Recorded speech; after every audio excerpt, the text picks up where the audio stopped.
देश के अंदर माहौल को ख़राब करने की कुछ लोगों का पॉलिटिकल एजेंडा है, वो बहुत ख़राब है।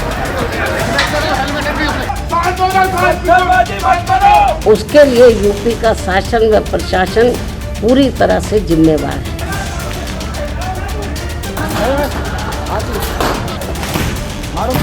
अगर बटेंगे तो कटेंगे। आप देख सकते हैं कि किस तरह की सिचुएशन हमारे देश में है।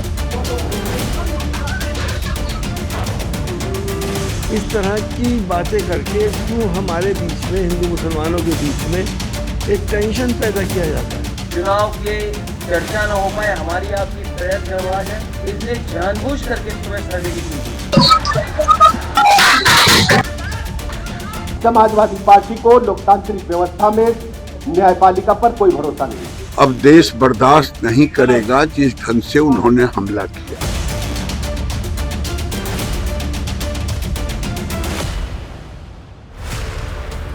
संभल में इस शाही जामा मस्जिद की जगह मंदिर था या नहीं, अदालत सर्वे करवाकर तथ्यों के आधार पर इस मामले की सुनवाई करना चाहती है।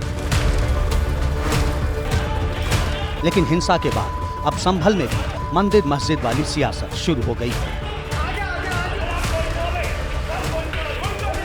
बीजेपी की सांसद कंगना रनौत ने संभल की घटना पर राय देते हुए कहा कि एक हैं तो सेफ रहेंगे। अगर बटेंगे तो कटेंगे। आप देख सकते हैं कि किस तरह की सिचुएशंस हमारे देश में ऐसे एरियाज भी हैं जहाँ पे जाना ही अलाउड नहीं है इवनिंग के बाद। मुझे लगता है कि हम सबको एकजुट होकर इस चीज की निंदा करनी चाहिए। केंद्रीय मंत्री गिरिराज सिंह ने इसे सरकारी तंत्र पर हमला बताया है। अगर कानून पर ये हमला है, ये लोकतंत्र पे हमला है, ये भारत पर हमला है, देश बर्दाश्त नहीं करेगा, उत्तर प्रदेश बर्दाश्त नहीं करेगा। बीजेपी के प्रवक्ता ने कहा है कि ये मुगलिया सल्तनत का दौर नहीं है। जो लोग कानून को हाथ में लेंगे उन पर कार्रवाई होगी। ये मुगलिया सल्तनत का दौर नहीं है जहां आप जोर दबाव के आधार पर किसी प्रकार की कार्रवाई कर सकते हैं। अपील करके अगर किसी प्रकार की आपत्ति है तो ऊपरी अदालत में जाना। कानून व्यवस्था संभालने के लिए बहुत कठोरता से कार्रवाई की जाएगी। समाजवादी पार्टी के राष्ट्रीय अध्यक्ष अखिलेश यादव ने कहा कि बीजेपी ने संभल में जानबूझकर विवाद करवाया है। ये जानबूझ करके सरकार ने कराया है। ये जो संभल में हुआ है, बीजेपी सरकार प्रशासन सब ने मिलकर कराया, जिससे कि चुनाव के धांधली पर, चुनाव की बेईमानी पर चर्चा न हो सके। बीएसपी प्रमुख मायावती ने सरकार पर सवाल उठाया है। वो हिंसा के पीछे प्रशासन को जिम्मेदार ठहरा रही है। संभल जिला सहित पूरे मुरादाबाद मंडल में काफी तनाव की स्थिति व्याप्त थी। उसके लिए यूपी का शासन व प्रशासन पूरी तरह से जिम्मेवार है। कांग्रेस नेता इमरान मसूद ने सुप्रीम कोर्ट से मामले का संज्ञान लेने की अपील की है। साथ ही इस मामले को देश तोड़ने की कोशिश से जोड़ दिया। बहुत दुखद है और इस प्रकार के विवादों को पैदा कर देश के अंदर माहौल को ख़राब करने की कुछ लोगों का पॉलिटिकल एजेंडा है। सर्वे क्यों हो रहा है, पहली बात तो ये मैं मालूम करना चाहता हूँ। क्या उस मस्जिद को डिमोलिश किया जा सकता है? हमारा सांप्रदायिक सौहार्द बिगाड़ने के लिए ये सब काम किए जा रहे हैं। भाई संभल में सर्वे के लिए जो टीम गई है, ये न्यायपालिका के आदेश पर गई है। न्यायपालिका को आप मानेंगे नहीं, निर्वाचन आयोग को मानेंगे नहीं, संविधान को आप मानेंगे नहीं।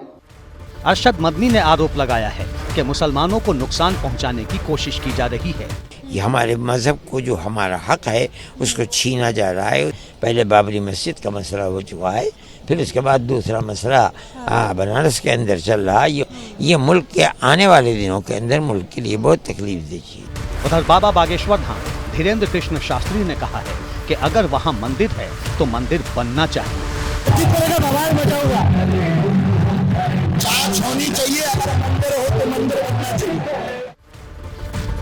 कैला देवी मंदिर के महंत ऋषिराज गिरी महाराज के दावे के बाद संभल में मंदिर मस्जिद विवाद की शुरुआत हुई। ये मस्जिद नहीं है, संभल में हरिहर मंदिर है और हरिहर मंदिर की पुनर्प्राप्ति के लिए ये दावा दायर किया है। हिंदू मंदिर तोड़कर ये ढांचा तैयार किया गया है। हिंदू पक्ष ने 19 नवंबर को सिविल कोर्ट में एक याचिका दायर कर सर्वे की मांग की थी और 19 नवंबर को ही कोर्ट ने 7 दिनों के भीतर सर्वे करवाने का आदेश दिया। ऑर्डर जारी होते ही उसी रात एडवोकेट कमिश्नर रमेश सिंह राघव अपनी टीम के साथ सर्वे करने जामा मस्जिद पहुंचे और मुआयने के बाद लौट आए। दूसरी बार फिर से अपनी टीम के साथ पहुंचे। सर्वे टीम को देखकर भीड़ जमा होने लगी। देखते ही देखते वहां मौजूद लोग उग्र होने लगे और तनाव की स्थिति बन गई। सर्वे का विरोध कर रहे लोगों के बीच से पत्थरबाजी शुरू हुई और इस हिंसा में नोमान, बिलाल और नईम नाम के 3 युवकों की मौत हो गई।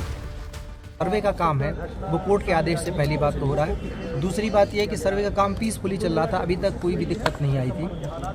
तीसरी चीज़ ये है कि सर्वे में कोई ऐसी चीज़ नहीं की जा रही है जिससे मस्जिद के स्ट्रक्चर को छेड़छाड़ के साथ छेड़छाड़ की जाए, बल्कि आज जो पथराव हुआ उसमें मस्जिद के ऊपर पत्थर जरूर चलाए गए, क्योंकि वहाँ पे टीमें थी तो मस्जिद पे भी पत्थर चलाए गए। मुझे नहीं पता पर मस्जिद को नुकसान हुआ या नहीं, लेकिन खूब जम के मस्जिद पर भी पथराव हुए, जो एक तरीके से देखें तो ये उनके धर्म के हिसाब से भी गलत है। सभी को समझाने का प्रयास किया जा रहा है, सभी जनप्रतिनिधियों से भी हम लोग बातचीत में हैं। फिलहाल मौके पर शांति है और उपद्रव करने वालों की तलाश की जा रही है।